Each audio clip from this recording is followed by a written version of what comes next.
I'm Christine Passo, and I'm the host of Unconscious Evolution. Today, I warmly welcome Harris Fanaroff. It's wonderful to have you here today. Thanks so much for having me on, Christine. Looking forward to this. Oh my gosh, I asked you like 3 months ago to be on my show, but I'll go into a little bit more detail with my listeners in a bit. But listeners, let's learn about Harris. Harris Fanaroff is the founder of Linked Revenue. His company helps executives and sales teams generate more revenue from LinkedIn. His current ambition, and I love this, is to be the best husband and father to his family and make the world a better place than before he got here. Oh, God, I've like goosebumps. Harris's contact information and social media details are listed in the show notes, so definitely reach out to him. Harris, thank you again for being here and sharing your personal life. I know it's different than most of the other probably podcasts or interviews that you've been on, but what would you like to share with us? And has anything new come up for you over the last few hours that you realized you did want to share? Great question. And this is very different than what I've done before. So hopefully I give your listeners something that they find interesting. And I'm excited to do this with you. So thank you so much for having me on. I'm excited to be here. I think something I've been thinking a lot about, and you'll probably make this more personal than I am at the onset. So I'm good with that. But I posted about this the other day. I think that quote failed athletes, and I would put myself in that category. And I'm actually stringing this as a positive, and you might be like, wait, Harris, don't do that. But let me do that, and then you'll go wherever we need to go. But failed athletes tend to make good entrepreneurs because there is a burning desire for people who didn't hit their peak as an athlete to hit their peak as a business person. So it's something that I've noticed in myself, and I've noticed in a bunch of friends, and I've noticed in different people that I've been speaking with. And so it's this concept that I've actually become super, super curious about. And it's very personal to me, but it's something that I've spun in a positive way and that I think would be kind of fun to uncover. Yeah, let's do it. Let's do it. So, my thoughts immediately go to that you left something unfinished, right? So, you weren't able to continue the career as you wanted to. And then it just kind of makes you feel like, well, here I am standing here. Where do I go? But I still want to kick butt. So tell us a little bit about that. Yeah, absolutely. So I'll give the backstory on me and who I was. So I grew up sports obsessed, focused on baseball. Let's say at sixth grade, I decided I'm going to do everything in my power to play Division 1 baseball. Nobody in my family had ever played Division 1 baseball. I was youngest of three boys, and my two brothers are super, super smart. They were somewhat athletic, not really, but they were really, really smart. And I was pretty smart, but my way to differentiate in who I was being athletic. And baseball gave me the best opportunity to play a sport at the Division 1 level. So I really dedicated like everything in my life to it. I ate healthy. I didn't eat desserts. I worked out a ton. It was all I could think about. My friends were baseball players. It was a obsession for me from, I mean, maybe earlier than sixth grade, but that's the earliest that I can remember about it. And so I this was my goal. And I started to get pretty good at it. I tore my ACL junior year, which is the biggest recruiting time for a high school athlete, and that was devastating. And I was in a horrible mental place. And I'm lucky that my parents kept me from going to an even darker mental place, but I was in a Yeah. tough spot. Luckily, I came back with the support of my parents and help around what they gave to me as far as support with coaches and support with physical therapists. And it was like a full time job, I'm sure, trying to help me rehab back this ACL and get back in time to get recruited. Luckily, I did get recruited by a Division 1 school and signed with a Division 1 school, Lehigh University in Pennsylvania. And luckily, I was able to rehab and play and have a really good senior year of high school. So I missed my junior year with the ACL. I had a good senior year. I got drafted out of high school super, super late, 50th round. It's no money. It was not, there was no real reason to go. So I went to college instead. And then when I got to college, I got something called the yips. And for anybody that doesn't know what the yips are, it's basically when your arm and your brain stop talking to each other. And so I was a pitcher that forgot how to pitch and forgot how to throw. And it was awful. I mean, like, truly, I get choked up thinking about it. It was awful. I would be my first time on the mound. I had a really good fall. I got on the mound in the spring, had a terrible first outing. And then from there, it was like the wheels fell off. I had no idea what was going on. I hated baseball. I couldn't throw. And it was like, what is going on in my life right now? Everything I'd wrapped my identity around, I was now terrible at. I hated it. And I really, really struggled. Uh, Fast forward, I tried to come back as a position player. I could never really figure out how to pitch again after that. I tried to come back as position player, did that for like another 2 years, just hated the sport and decided to quit. Uh, Still, like thinking about that is really triggering to me and really, really hard. And I promise I'll get to like the meat of this and where this gets into the business and No, this is entrepreneurship good. side. This is good. One of the things that I learned, I worked with a coach coming out of college. So I was lucky to get connected to a coach, and I was still struggling immensely with identity issues and who the heck I was after being a failed baseball player and now somebody who was doing inside sales for a healthcare technology company. It was like that. I was like, what is going on? Who am I in my life? And that coaching 10 sessions really helped to open up and help me to think about how I want to live more intentionally. I like to say I lived before that on autopilot, and now I try to be more intentional with my actions and how I think. I'm not perfect by any means, by any means on that, but I do think coaching gave me a little bit of a model and something to think about. And then also this desire of like, I failed in sport, but like I want to build something special from a business perspective to reach the mountaintop business wise. And maybe I'll end up regretting that if I don't hit the whatever quote mountaintop is, but it does give me the the drive, the focus that I think is necessary, and I don't think I would have that same drive without the quote failure on the baseball side. So You know what's so interesting that I think one would have had to have played a sport to understand the connection of passion, love to sport. It's more than just going out and playing baseball. It's more than just going out and playing tennis. It's everything, because everything that you do is wrapped around your heart and your passion to succeed and exceed your expectations or anybody else's. And so I can't imagine how identity crippling it was for you, and especially during such impressionable years. I mean, you're talking high school, college, and then you're in your 20s. I mean, we're already a wreck, right? I yeah, mean, yeah. we just are. Like, I mean, like I talk about when I really started talking about grief, and I'm like, it was when I was a teenager. What you introduced to me a teenager that isn't grieving, and just out of being a teenager, let alone, a crippling injury that you still got to play, but what it did is it got into your mind. Yeah, yeah, exactly. And it was very, yeah, I was not fully developed from a mind perspective at that point. I mean, I'm still definitely developing at this point, but yeah, I mean, you're exactly right. It was, and I wrapped my whole identity around it. I mean, I have a son now. He's almost 2. I hope he doesn't wrap his mind as much around one thing that I did. If there's one thing I want to teach him, it's you're more than that. And this was not anything anybody ever told me. It was just like what I wrapped my mind around. Like my parents always told me I was way more than a baseball player. Like they probably said it 4 billion times, and I Right. just probably didn't listen, like most kids do, like my son doesn't do to me, even at only 2 years old. But that is like a message I want to continue to hammer into him, because I think it gets scary when we become one thing and then it goes away. I mean, even now I think about, I do identify as an entrepreneur, but if my business were to falter and fail and I wasn't an entrepreneur tomorrow, like I'm also a father and a husband, and those are really the most important.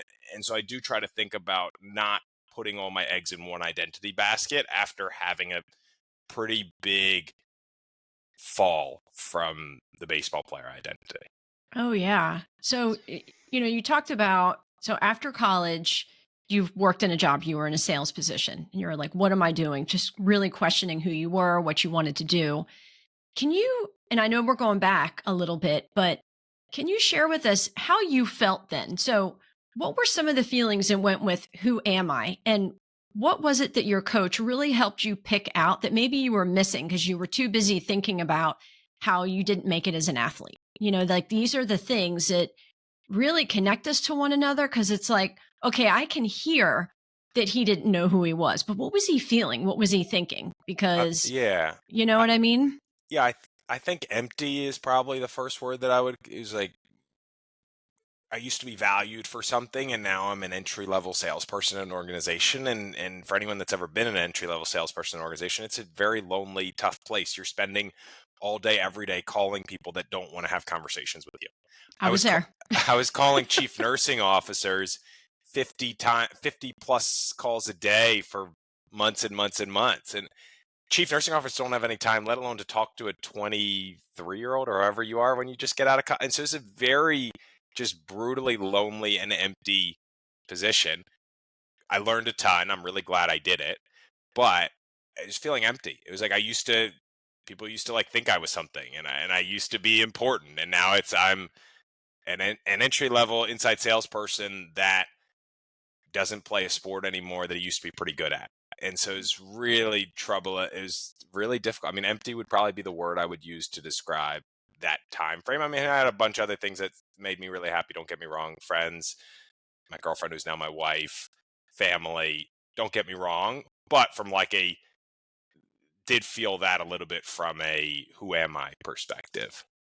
So, when you started working with a coach, Harris, what were some of the things, if you can remember, that your coach said to you that you were like, oh my gosh, like I've been missing that part of myself? Or, wow, what you just said now is going to change the rest of my life? There's one thing I have a very vivid memory of, and it's in my notebook, and I still do refer to it every so often, but it was like, you quote failed, but let's reframe that a little bit. It sounds super obvious, but it was, what are the 10 things that you learned from that failure? And I started writing it down, and I wrote 30 things, like truly 30 different things that I learned from that quote failure.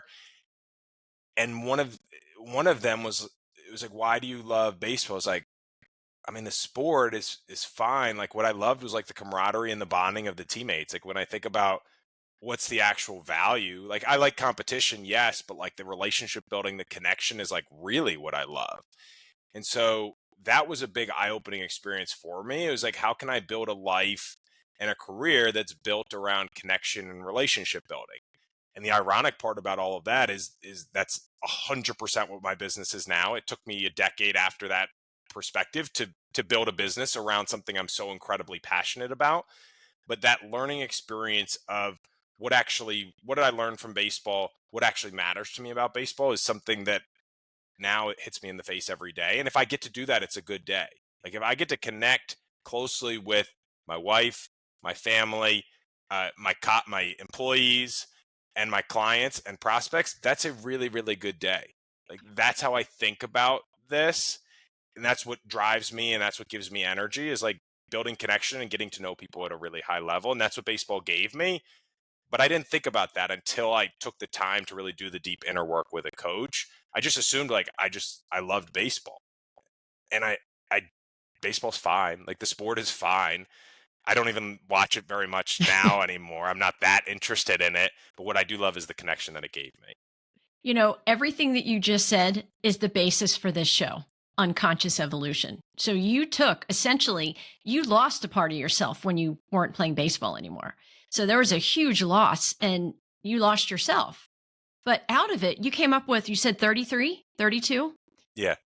32, 33 responses, positive things that came out of the loss. And that is exactly what happens when we develop, when we grow without even realizing it. And it changes, like completely changed your life because then you were able to look at baseball in a different way and incorporate all the skills that made you love baseball into everything else in your life. And that is so cool. Like I love that so much. I don't know if you've really recognized the power in that, but 32 or 33 things to say positive out of something that was really just devastating to you.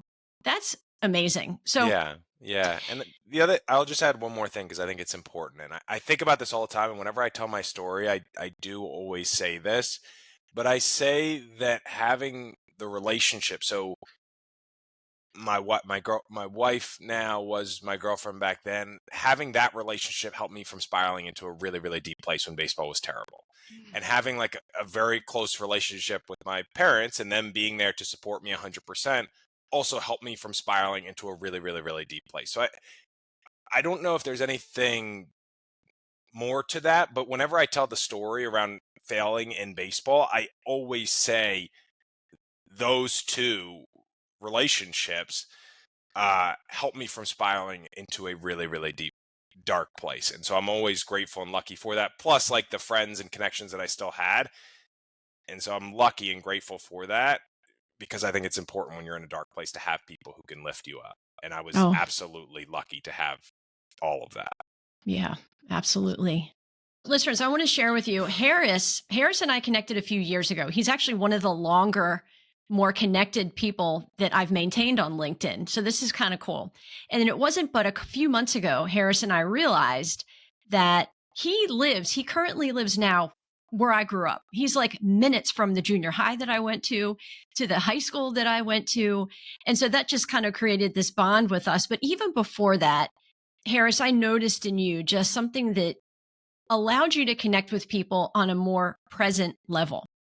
I mean, you really did. I mean, when I first wrote you and you wrote me back, I mean, you were very receptive to me and very kind and very generous and willing to help. And not everybody does that. I mean, I would say maybe 5% of who I was reaching out to at the time was being receptive to me.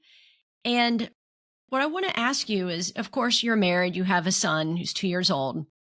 You met me a few years ago online, and we've connected on a slightly deeper level with just our connection to where you live and where I grew up.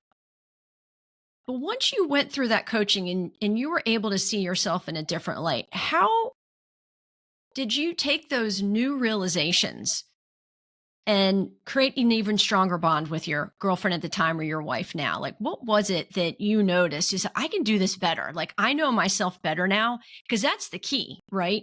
It's not about, constantly we walk around thinking, well, I know them and they, I know them and I know what they do. But in that case, we're not creating accountability for ourselves. And you did that when you went through coaching. So, how did you notice that improve your relationships? It's a good question, and I still have plenty of room to get better. So let me caveat what I'm about to say with saying I know I have a lot still to get better. But what I do think coaching helped me realize was that we get to control our actions. And again, I can get better at this, but like I can have a thought of frustration around something, but there is a difference between a thought and an action, and that's what makes us human beings, and we need to be cognizant of that. And the individual that coached me, his motto is all around like intentional and like being intentional and living intentionally. And that was the biggest takeaway for me. It was like I want to be intentional in how I walk into the room every day after work, or when I walk into a board, like a board meeting, or when I walk into every time I walk into a room, I get to decide if I'm going to lift that person up or if I'm going to bring them down based off of my energy. And again, I'm not perfect at this. I have days where I struggle with this, but I do try to be intentional about it and try to do it more than I don't do it, because I always get to, that's a choice I get to make. That was the biggest thing for me. I didn't realize that until coaching. For some reason, that's like such an obvious concept, but I had no idea about that until I went through and was coached on, you get to choose how you show up every day. And that has been a pretty big changer for me. And I think about this every time I open up a Zoom, which is 7, 8, 9 times a day. It's like I I get to decide the energy that you get on with.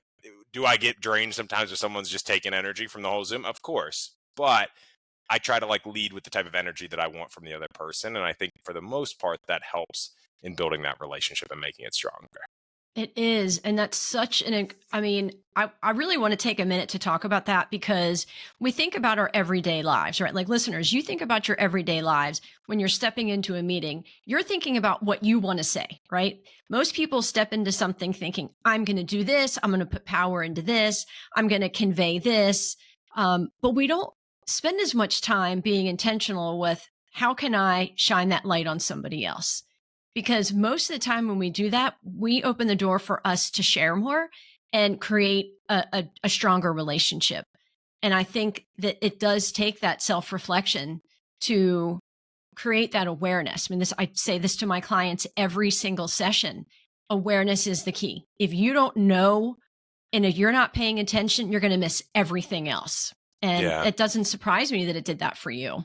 You just reminded me of something that I think is really interesting. So I after I worked for the healthcare and higher education consulting technology company, I went to a leadership coaching and organizational development company, and we were huge in two assessments, like personal assessments. One was the Myers-Briggs, and one was the EQI 2.0, an emotional intelligence test. And both have radically transformed how I think about myself and how I show up in the world. I can't have a conversation with somebody without thinking about the Myers-Briggs. I mean, the company that I worked for was the first organization in the world to certify coaches on the Myers-Briggs. And so it's just like so ingrained in my life. I assume you're familiar with the Myers-Briggs. I am a Hmm. severe F, to the point where I really struggle with T. Like, I'm just like so objective and subjective.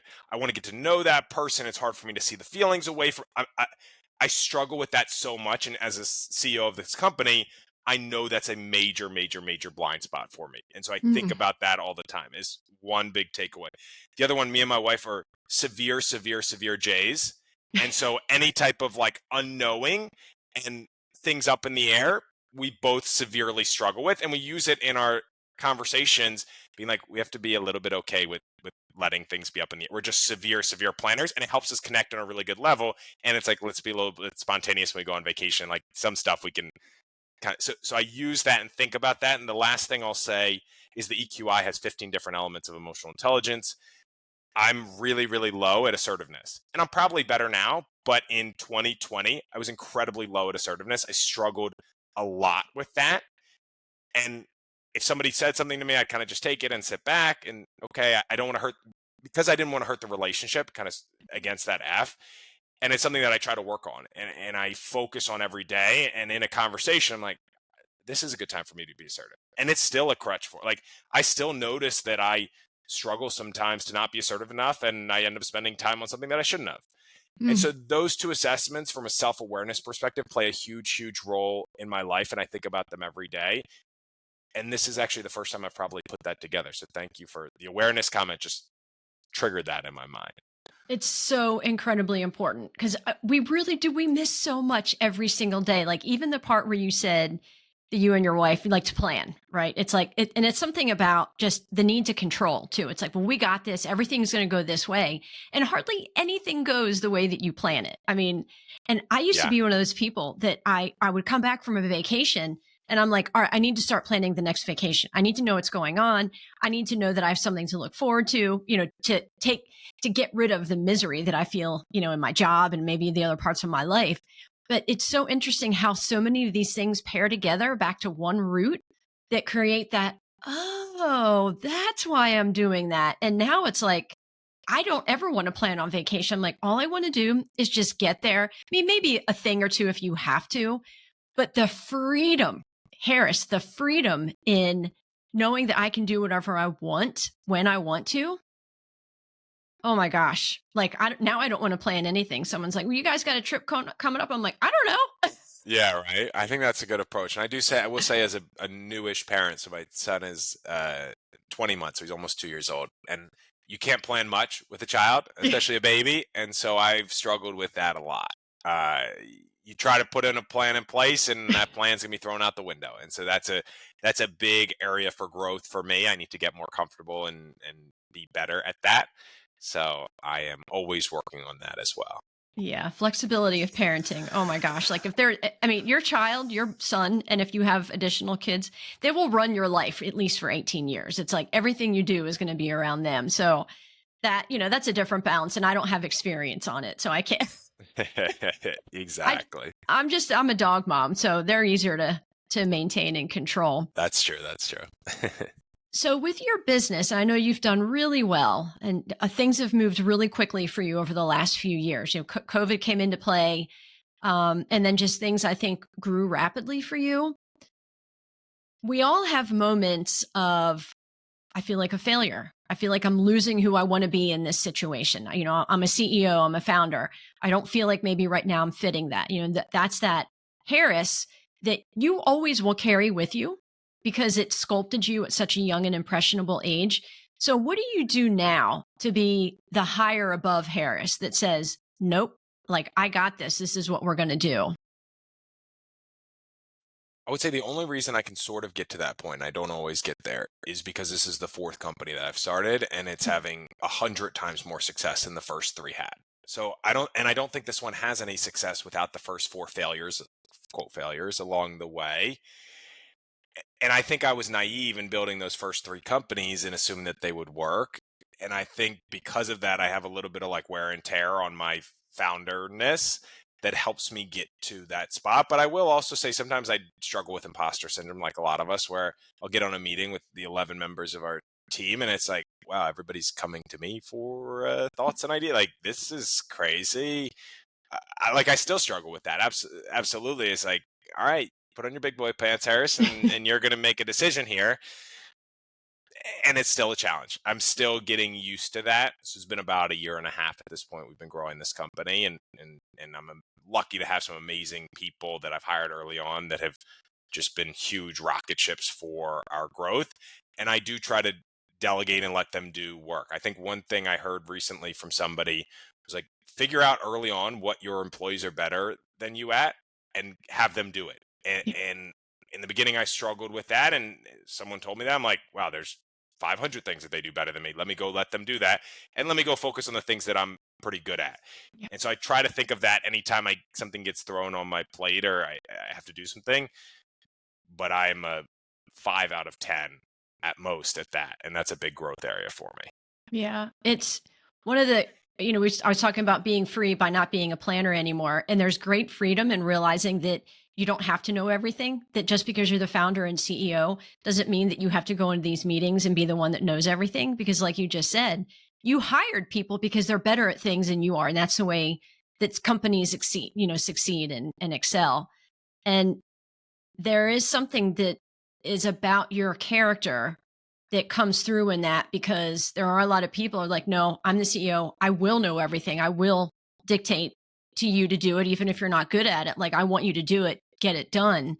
And there's a great deal of humility and respect that comes from, being in that position that you are and saying, you're better at that than me. And please go run with it. And I love that, because it's not saying you suck at it, because nobody can be great at everything. Like, you're just, like you said, you're Yeah. not perfect and you never will be. Nobody will be. I think the reason I've been able to do that is because I had somebody who showed me exactly what that looks like. So I had a founder CEO named Hyle Rutledge, and he was the I guess he wasn't the founder, but he's the CEO of that leadership development, organizational development company. And he practiced what we preached and shared to our clients every day. And he was unbelievable at that. I've never seen anything like it in my life. And so to learn and be under him for 2 or 3 years helped me to be like, this is what a leader acts like. This is how a leader treats their employees. That he just gave me the blueprint for what it looks like and what I want to be. And I think without that, I would struggle. I wouldn't have like, here's what that vision looks like. It's just something I haven't really thought about before. But as you're saying that, I'm just like, I do a lot of what he does. Like, I just envision what would he do in this situation. And it's like, he would do X, Y, and Z. And he would delegate that because he would admit that he's not as good at that. And he would say, someone would come with him with a question. Instead of saying, here's the answer, he would say, you're smart. You've been in this situation before. Well, what do you want to do? And then that would be a better answer than what I would come up with. So I try to do that and like mimic that a lot. And it's from learning from him. He's just an unbelievable human being and leader, and somebody that I think about all the time. Having those mentors in your life is so critical. It took me until my late 40s until I had somebody like that in my life. And I remember she was the director, she was who I reported to. And we were in a meeting and I asked her a question and she said, well, I don't know the answer to that. She said, you're so much better at that than I am. I said, but you're the director. She's like, that doesn't mean anything. Right, And I exactly. thought, oh my God, that's brilliant. And it, really also was the first time that, I was able to own some of my power instead of feeling like a subordinate, right? Because if you're not a director, you don't have one of those roles and you automatically feel again, imposter syndrome, all those things that come with it. So that's a really valuable share. So as we begin to wrap up, do you have any, actually, before I ask you to wrap up, I would love for you to mention the name of your coach, because I know that the coach that you worked with so many years ago also has a podcast, and that it's quite good. And so I would love for you to honor him and his podcast, as for any of the listeners that would be interested. Yeah, absolutely. His name's Brian Levinson. It's the Intentional Performers podcast. We're still super, super close. We do some different business ventures together. He's awesome. He changed my life in coaching. Highly recommend checking him out on LinkedIn, Brian Levinson. Check out his podcast, Intentional Performers. Awesome. Awesome. Hello to Brian. So, all right, Harris, how would you like to wrap up? I mean, we've talked about quite a few things today. And what I loved is that we really didn't get into, and we talked a little bit about you at work, but we really talked about you, which I think is such a beautiful thing. Just knowing you the way that I do, I really wanted others to see you in that respect as well. How would you like to close this up today? I would express gratitude for the question that you asked before. So that you emailed me before the podcast is not one I get very often. I'm going to mess up the exact question, but tell me the exact question, because I actually want to get it right. The one where, yeah, sorry. The one where I said, just tell me what you want to share. No, the one where you said, where I talked about my legacy, or what I want to get, what I want my lasting impact to be. You asked Oh, me. your ambition? Yeah. You Yeah. asked me. You said, "What's your ambition?" In email before this, and I don't get that very often. And as a founder who's moving from Zoom call to Zoom call to Zoom call to in person to just living a crazy life like we all do, I don't take the time to think about that question. So I want to say thank you for asking that question. There's nothing more important than being a good husband to my wife. That is the absolute most important thing. The second thing is being a good father to my son and daughter that we're having at the end of the year. Uh, those are the two most important things, and being a good son to my parents as well. I think we can get wrapped up in business, and I do 100%. But when I think about what I want my lasting impression to be, it's to be really good in those three things: husband, uh, father, and a son, and leave the world a better place than I got here before. So thank you for asking that question. I don't take enough time probably to think through what really matters at the end of the day. So there was a little bit more unconscious evolution for you. Exactly. Well, thank you again so much for being here, Harris. I really loved our conversation. And listeners, again, his contact information is in the show notes. I so appreciate you, Harris. Let's definitely stay in good touch. And listeners, thanks for tuning in. Until next time, enjoy yourself, enjoy the moment, and try to discover what your unconscious evolution is. Bye, Harris.